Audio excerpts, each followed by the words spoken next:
Angelina Jolie e Michelle Pfeiffer.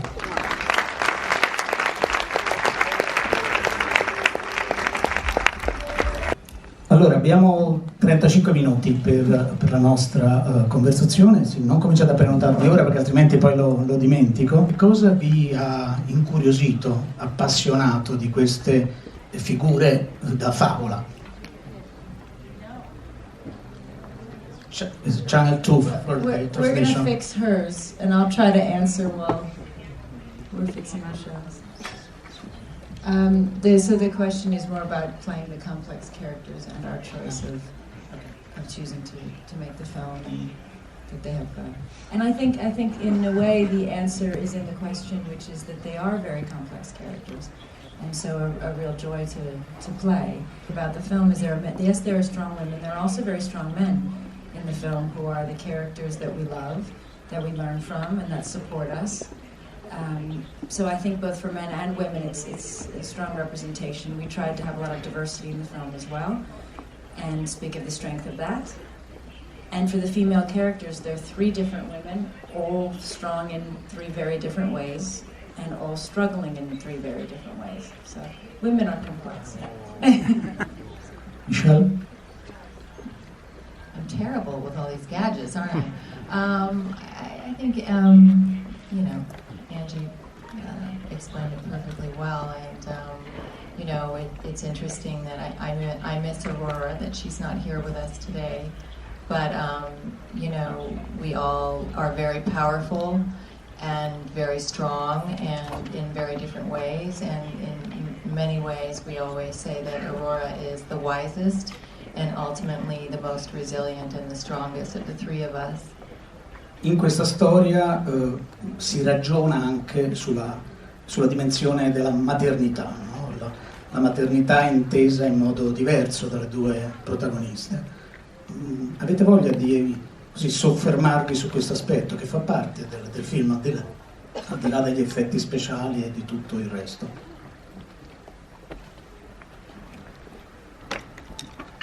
Well, in many ways, I think that for Ingrid, who is the Queen of Alstedt, it's really her kingdom. I mean, she's really the mother of her kingdom, and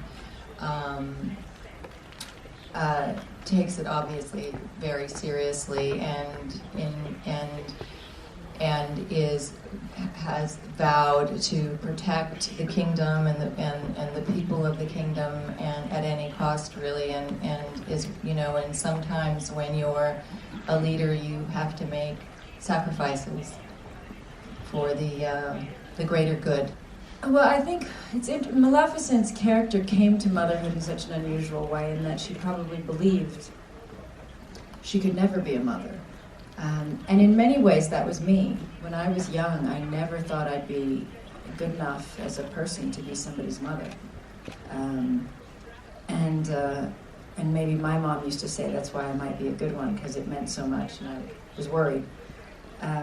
But she really is quite reluctant to believe that she is the right person for Aurora, and she questions herself a lot. It's probably where she has her least amount of confidence, is in her motherhood. So I find that struggle interesting, and yet it's being a mother that actually saved her life, gives her balance, because she's a little imbalanced. She's a little wild. Dimensione completamente diversa, che è quella della favola. Allora, la mia curiosità è questa. Ci sono state, se ci sono state difficoltà, o ci sono difficoltà nell'interpretare personaggi come questi? Well, I suppose yes. It's a great deal of fun, to be honest. It's very freeing. I imagine for anybody in this room, you may think I don't want to dress up like a giant evil fairy, but I promise you, it's one of the most freeing things to do. You get wings and horns, and you get a little out of what your mind. You play. And at the end of the day, being an actor, being an artist, and putting a piece of work forward, sometimes, of course, it's very, very serious, and you're trying to recreate true life. But in films like this, we recreate real themes, but we play. And we invite you to play with us. And in fact, it's very freeing as an artist to be able to have so much room. I feel so fortunate to have been allowed to have the family that I have in this life, and been graced to have these children and be allowed to be their mom. And I've learned so much from each of them. So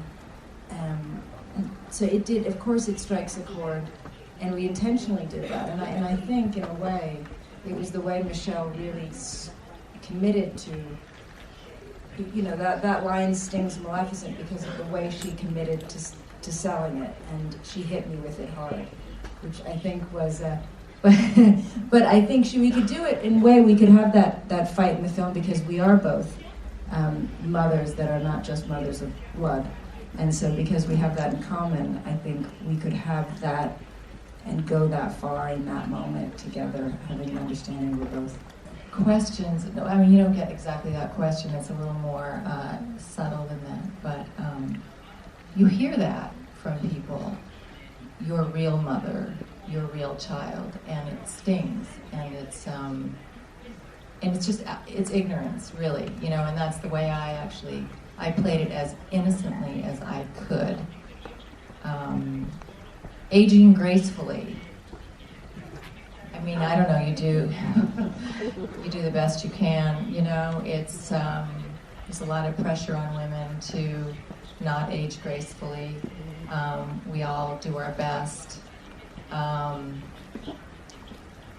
You know, that's about it. That's all the wisdom I have for you. More connected than we've ever been. Our children, our children's children will be more connected, be able to. It's only the last 100 years, really, with air travel. You can fly to each other's countries so easily. You can be online with each other. You can know each other. And yet, we see this rise in hatred and people focusing on divisions and people succeeding politically by focusing on divisions. And it's ignorant and it's upsetting, and it's just simply not. It's coming from those who are sometimes trying to hold back the tide of something that they will never win, because the world is a big, beautiful world full of diversity and different cultures and different peoples, and we are strongest when we acknowledge that and come together and respect each other. We all know that, and then people use fear and they speak of ugliness and in ugly ways about each other, but we all know in our hearts that we are equal, and we all know that we love living in a world that is diverse, and we all know that that's the way our children are going to live and thrive. Coming into this world with so much more tolerance than what we grew up with, and at the same time, you know, I do, you know, the intolerant parts of humanity have really couldn't be more loud now. More, I mean, but it's obviously it's always been there. It just is really coming to the surface, and so I think that, yeah, and the whole notion of diversity.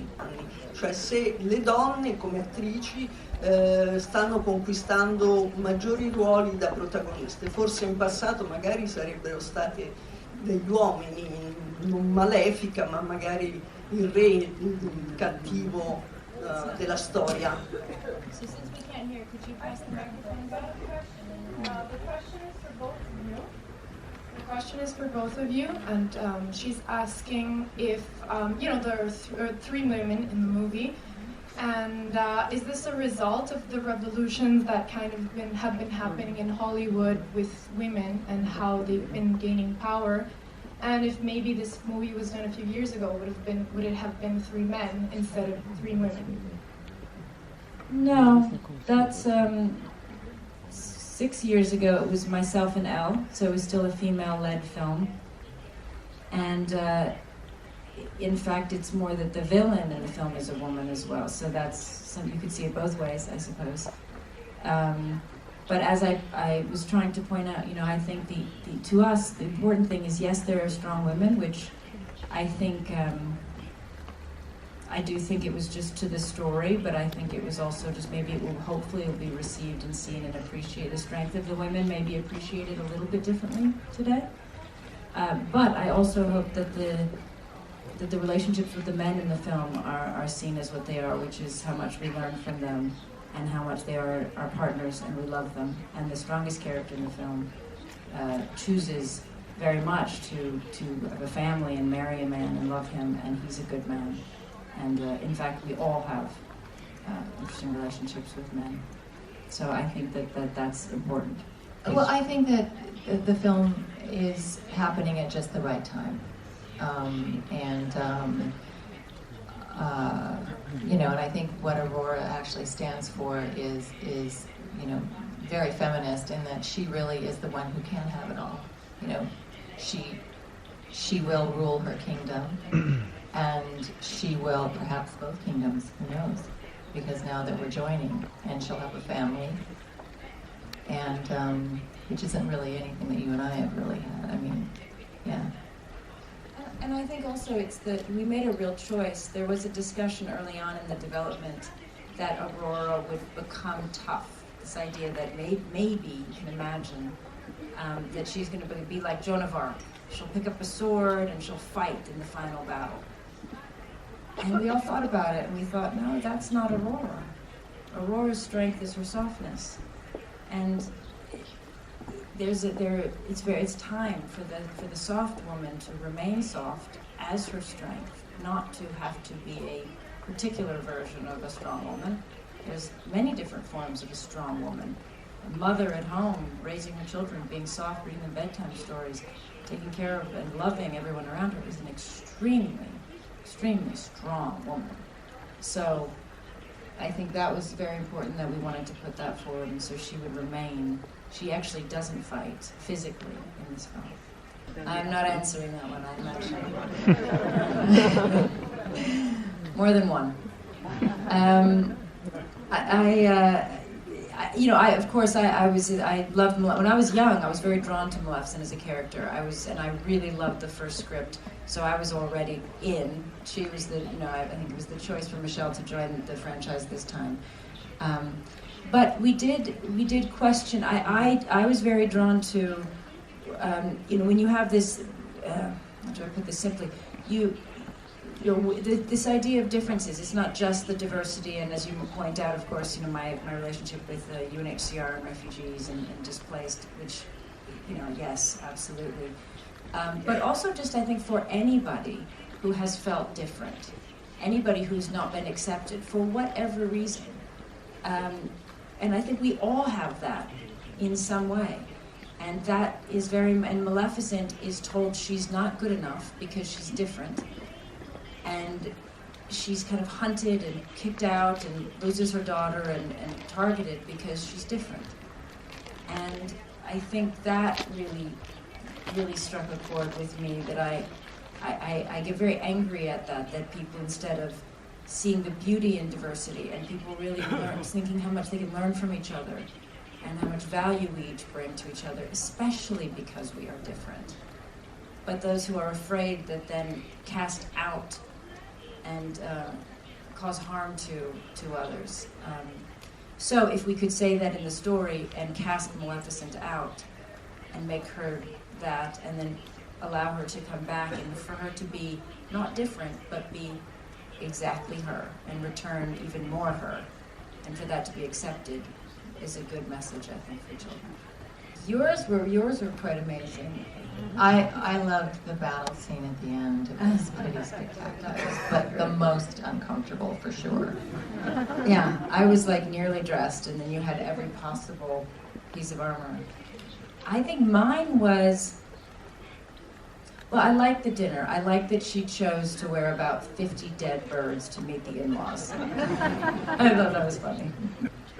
Chiara, l'ultima domanda, prego. Hello, hi.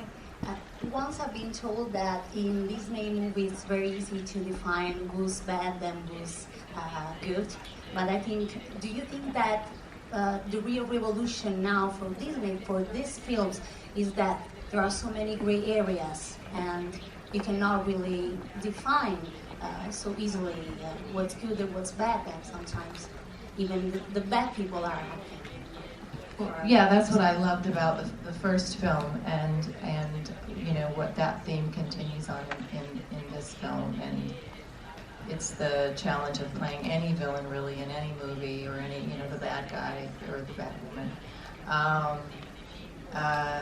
is to find that humanity. And I think it's the thing that kids really like too, and really respond to in films like this, because so much of your life you're told to be good, and you know, not even really knowing what the hell that means. I think that's the thing a parent should watch out for most of all. What are the children going to mimic and why?